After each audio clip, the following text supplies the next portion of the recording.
कभी भी इसे मत छूना, वो हड्डियां गलाने वाला तरल है, जल्दी से वो चीज मुझे पकड़ा दो। आदमी ने सुना और तुरंत हुक्म मानते हुए वैसा ही किया, पर उसे क्या पता था कि वो स्टील का बर्तन इतना भारी होगा, वजन में हजारों टन।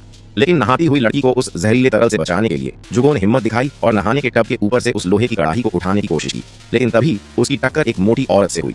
चाहे वो कितनी भी कोशिश करता, पूरा टब साथ लेकर जाना नामुमकिन था।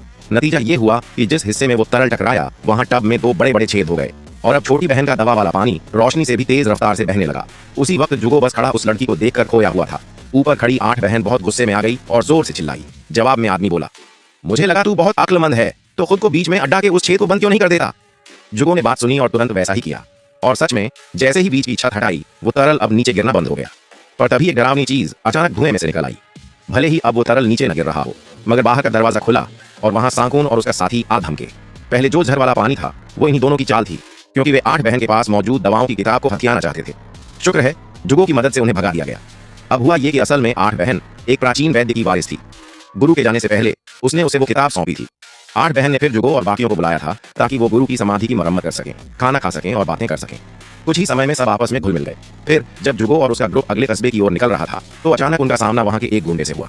वो लड़का अपनी लड़ाई की कला के बल पर गांव में लोगों को तंग करता था, लेकिन जुगो ने उसे रोका और इसी दौरान सांकबियाओं ने सब देख लिया। जब सांकबियाओं को लगा कि उसका बेटा हार रहा है, तो वो खुद आकर जुगो से भिड़ गया। दोनों की ताकत लगभग बराबर थी, पर सांकबियाओं थोड़े बुजुर्ग हो चुके थे, इसलिए थोड़ी ही देर में थक गए। और जैसे ही उन्हें समझ आया कि वो हार रहे हैं, उन्होंने बाहर जाकर जुगो के चाचा दाशान को पकड़ लिया। अब जुगो को मजबूरी में उस गुंडे के आगे झुकना पड़ा, लेकिन फिर भी सांकबियाओं ने दाशान को नुकसान पहुंचाया। जुगो ने देखा कि उसके पास आदमी कम है, तो वो फिलहाल वहां से निकल गया और बाद में बदला लेने का प्लान बनाया। रास्ते में उसकी मुलाकात छोटी बहन से हुई और बातचीत में पता चला कि वो सांकबियाओं की ही बेटी है, जिसे उसने बचपन में छोड़ दिया था। उसकी माँ को भी उसने ही मारा था। शुक्र है 8 बहन को एमई कबीले ने बचा लिया और वो बड़ी होकर बदला लेने की कसम खा चुकी थी। फिर दोनों ने मिलकर सांकबियाओं को ढूंढना शुरू किया, लेकिन एक जाल में फंस गए और छोटी बहन की आंखों में झर चला गया। तभी जुगो को याद आया कि 8 बहन तो दवा गुरु की शिष्या थी, तो वो तुरंत घोड़ा लेकर उसकी मदद लेने निकल पड़ा। शुक्र है एक दयालु लड़की ने दवा बनानी शुरू कर दी, लेकिन रात को सांकुन चुपचाप वहां आ गया। असल में वो भी दवा गुरु का ही शागिर्द था, लेकिन उसे पहले ही निकाल दिया गया था। जब उसने सुना कि किताब अब 8 बहन के पास है, तो उसे हथियाने आ गया।